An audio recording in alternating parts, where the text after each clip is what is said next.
లక్ష్మీనారాయణ అండి. నేను రాజధానికి మాది అనంతవరం గ్రామం. నేను రాజధానికి 2 ఎకరాల 53 సెంటు స్వచ్ఛందంగా భూమికి ల్యాండ్ పూలింగ్ స్కీమ్ కింద భూమి ఇచ్చి ఉన్నానండి. నేను ఒక విషయం చెప్పదలుచుకుంది ఏంటంటే, ఇక్కడ గ్రీవెన్స్ అనేది ఒకటి నడుస్తుందండి. ప్రతి అన్ని గ్రామాలకు కలిపి ఇక్కడ తుళ్ళూరు గ్రామంలో గ్రీవెన్స్ అనేది నడుస్తుంది. ఈ గ్రీవెన్స్ పోస్టు పెట్టినప్పుడు దగ్గర దగ్గర వందల సంఖ్యలో అర్జీలు అనేది రైతు సోదరులు అనేది వచ్చి తమ యొక్క సమస్యల పరిష్కారం కోసం అర్జీలు అనేది ఇచ్చి ఉన్నారు. అవి ఇప్పటికి కూడా కొన్ని సమస్యలు అనేది పరిష్కారం కాల. ఇప్పుడు పదుల సంఖ్యలోనే గ్రీవెన్స్ అనేది అర్జీలు అనేది వస్తున్నాయి. దీనికి ముఖ్యమైన కారణం ఏంటంటే, అక్కడికి వెళ్ళినా కూడా సమస్యల పరిష్కారం కావని చెప్పేసి రైతుల్లో ఒక రకమైన అభిప్రాయం. మరియు రైతులకి ఈ ఈ మనం చెప్పే సమస్యలన్నీ కూడా ప్రభుత్వం నిర్ణయాల మీదే ఆధారపడి ఉన్నాయని చెప్పేసి రైతులు కూడా రాలేకపోతున్నారు. ఒకవేళ వచ్చినా సరే అక్కడికి వచ్చిన తర్వాత ఇప్పుడు కొత్తగా భార్గవ తేజ గారు వచ్చారండి. భార్గవ తేజ గారు రెండు గ్రీవెన్స్కి అటెండ్ అయ్యారు. తర్వాత ఇప్పుడు భార్గవ తేజ గారు రావట్లేదు.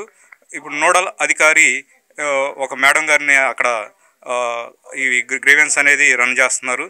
ఆమె సమాధానాలు ఏ విధంగా చెప్తుందంటే, నాకే 9వ విడత కౌలు పడలేదని చెప్పేసి ఒక గ్రీవెన్స్లో నేను అర్జీ పెడితే సమస్య పరిష్కారం ఏందని మెసేజ్ వచ్చింది. సమస్య పరిష్కారం ఏందండి మెసేజ్ వచ్చిందని నేను కొంచెం గట్టిగా అడిగితేటప్పటికి, అప్పుడు మీ భూముల రేట్లు ఎంత, ఇప్పుడు మీ ప్లాట్ల రేట్లు ఎంత అని చెప్పేసి ఆమె నన్ను క్వశ్చన్ చేసిందండి. నేను కూడా అధికారి యొక్క గౌరవం కాపాడటం కోసం, ఏమండి మీరు అప్పుడు జాయిన్ అయినప్పుడు మీ యొక్క జీతం ఎంత, ఇప్పుడు మీకు ఎంత పెరిగిందని నేను కూడా అడిగేవాడిని. కాకపోతే ఆ గౌరవం కాపాడటం కోసం అందరిలో నేను ఆ విధంగా అడగలేకపోయానండి. అదేవిధంగా ఇప్పుడు మొన్న ఒక సోదరుడు వచ్చి గ్రీవెన్స్లో సమస్య పరిష్కారం అయిందని చెప్పేసి గ్రీవెన్స్లో ఏంటంటే నేను వచ్చి అడిగితే, నేను కూడా పక్కనే ఉన్నాను, రైతు సోదరుడు నన్ను తీసుకొని వెళ్ళారు. ఆ రోజు రైతు సోదరుడికి చెప్పింది ఏంటంటే, మీరు నెట్లో చూసుకోవాలండి, కంప్యూటర్లో చూసుకోవాలండి, లేకపోతే ఫోన్లోనే వస్తాయండి అని చెప్పిందండి. రైతులకి వాస్తవంగా అది చూసుకునే పరిజ్ఞానం కూడా లేదండి. పరిజ్ఞానం కూడా లేకనే వాళ్ళు చూపిస్తుంటే చూసి, ఇదిగోండి కన్సిడర్ అని ఉంది కదండి అని అంది. కన్సిడర్గానే ఉండటం ఏందండి, కన్సిడర్ అంటే ఏంటంటేనండి, ఆ రైతు అడిగాడండి. వాస్తవంగా ఆయనకు కూడా తెలియదు కన్సిడర్ అని అంటే ఏంది. దీన్ని మీరు డిక్షనరీలో చూసుకోవాలండి అని అందండి. ఇప్పుడు రైతుతో మాట్లాడే విధానం అదేనండి. డిక్షనరీలో రైతులు చూసుకోగలరండి. అట్లయితే ఒక రైతు సోదరుడిగా నేను ఇప్పుడు ప్రభుత్వం వారికి ఒక సూచన చేయదలుచుకున్నాను. అర్జీతో పాటు మీరు ఇచ్చే అక్నాలజ్మెంట్తో పాటు, గ్రీవెన్స్ అక్నాలజ్మెంట్తో పాటు ఒక ఆక్స్ఫర్డ్ డైరీ కూడా ప్రతి ఒక్క రైతుకి ఇస్తే, మీరు పంపించే మెసేజ్లు డైరీలో ఎత్తుక్కొని అక్కడే సమస్యలు రైతులు ఈ మెసేజ్ యొక్క అర్థాలు తెలుసుకొని వాళ్ళు మీ దగ్గరికి రాకపోవటమో వస్తామో తెలుసుకుంటారండి. అదేవిధంగా ఇప్పుడు యువనోళ్ళ దాంట్లో కొంతమందికి ప్లాట్లు వచ్చినాయి ఉన్నాయండి.